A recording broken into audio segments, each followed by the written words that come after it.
tenemos al distinguido profesor Alberto Rossi acá del estudio, y va a ir a una sección distinta, historieta y cultura. Hoy, la Gaceta de Buenos Aires y el periodismo de diarios del siglo XIX, Alberto. Bien, hoy cambiamos el eje, pero vamos a cultura, volvemos a lo escrito, como las historietas.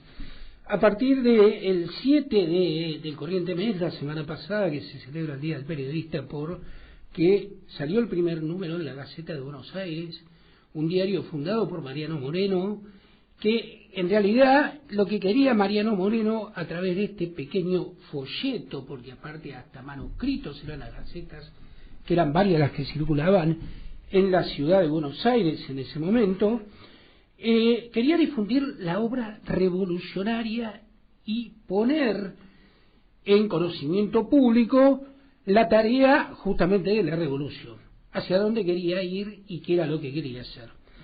Mariano Moreno dirigió buena parte de sus números. Esta gaceta salió entre 1810 y 1821 y tuvo una cantidad de destacados políticos de la época como justamente periodistas o gente que escribía editoriales. Lo tenemos a Belgrano, lo tenemos justamente a Medrano en la década del 10, Alberti, el cura que dirige en un momento dado. Entonces nos encontramos que el periodismo de esta nación independiente nace para difundir ideas. ¿Qué quiere decir esto? Que el periodismo escrito, hoy el actual es lo mismo, defiende una posición ideológica dentro del espectro al cual se dirige. Y estamos hablando del periodismo escrito. La Gaceta de Buenos Aires tenía un lema que decía: para felicidad de los tiempos en lo que se puede sentir lo que se quiere y decir lo que se siente. Era muy particular, pero estaba hablando justamente de Nuevos Aires en la difusión de ideas. No era el primer periódico. En 1801 aparece el Telégrafo Mercantil Rural Político Económico Historiográfico del Río de la Plata, editado por un abogado español, Francisco Antonio Cabello y Maza, considerado uno de los primeros periódicos que tuvo el Río de la Plata. Entre 1810 y 1820 se fundan y se cierran más de 100 periódicos en Buenos Aires, todos producto de la difusión de ideas de los revolucionarios e independentistas de la época. Entre 1810 y 1870 se desarrolla un periodismo puntualmente entregado a la difusión de las diversas ideas políticas y de los diversos proyectos de nación, y también para, de alguna manera, difundir lo que hacían las instituciones en ese momento. Muchos periódicos, por ejemplo, publicaban los debates de la Cámara de Diputados y de Senadores en esa época. Para 1867, en una ciudad pujante que se volvió multitudinaria a partir de la guerra con el Paraguay, ciudad-puerto que competía con Buenos Aires, que es el puerto de Rosario, funda justamente el diario La Capital, con una pequeña intervención de Capital de Urquiza, que aporta para que esté. El diario existe hoy, es el diario más antiguo de circulación en la República Argentina, pero a medida que llegó el tren entre Córdoba y Rosario en 1870, el diario fue más allá de sus límites. O sea, era un diario de noticias y política, y acá hay un cambio.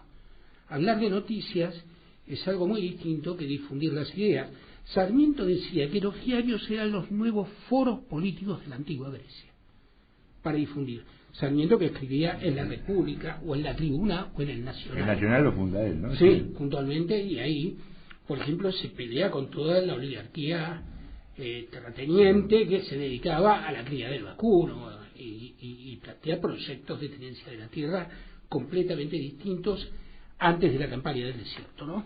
Sí, Sarmiento es un personaje controversial. Sí, pero hay que leerlo. Por eso, pero controversial, porque aparte uno cree que siempre estuvo en contra del pueblo y también estaba en contra de la oligarquía, digamos.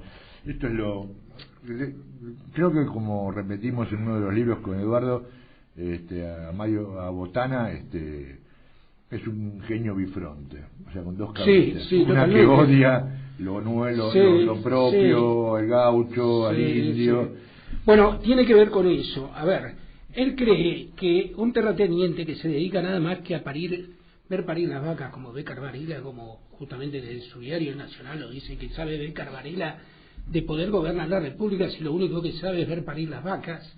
Él cree que un terrateniente, un latifundista que se dedica a lo vacuno, es un caudillo montonero.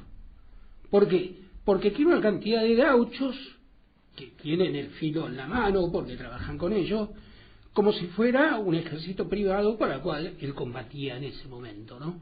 Y hablaba justamente de que esos grandes latifundios atentaban contra la civilización y se transformaban en barbarie, ni de esas escuelas llegaban a esos lugares.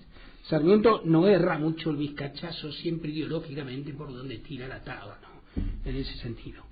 Pero para 1869 y 1870 aparecen dos diarios, uno en circulación todavía, La Nación, en 1870, fundados por Bartolomé Mitre. Vemos que los políticos de época van a los diarios a difundir sus ideas y a dejar sus legados. En el caso de Bartolomé Mitre podemos rastrear todavía, hasta hoy en día, el legado de Mitre en los editoriales del diario justamente La Nación. Pero también la familia Paz fundan el diario La Prensa. Claro. Entonces, son diarios ya impresos, no escritos a mano. En la Capital lo mismo. Son diarios que tienen la difusión más allá de un día. Son tabloides de 8 columnas de 1,5 metros de ancho por 1 metro de largo. Se tenían que doblar en distintas maneras para poder leer en los cafés, en las casas, en los transportes públicos, en el ferrocarril, en donde sea. Y su difusión se dio rápidamente a través del ferrocarril al interior del país, a los lugares que llegaba. Ahora, el diario La Prensa y el diario La Nación incorporan, tanto como La Capital, en Rosario, las agencias noticiosas. Hay una agencia francesa fundada en la década del 10 de ese siglo, que es la agencia Havas, con H y B corta, y posteriormente en Londres Reuters, que todavía existe. Hasta la llegada del telégrafo en la década del 70, que enlazó el Correo de Buenos Aires, los cables de estas agencias iban de dos maneras: o en barco, saliendo de Lisboa, Londres o el Havre, y tardaban un mes en llegar a la Argentina. Por lo tanto, la gente seguía la guerra franco-prusiana después que había terminado, o los preparativos cuando ya estaban en plena guerra, porque llegaban un mes después las noticias. Sí.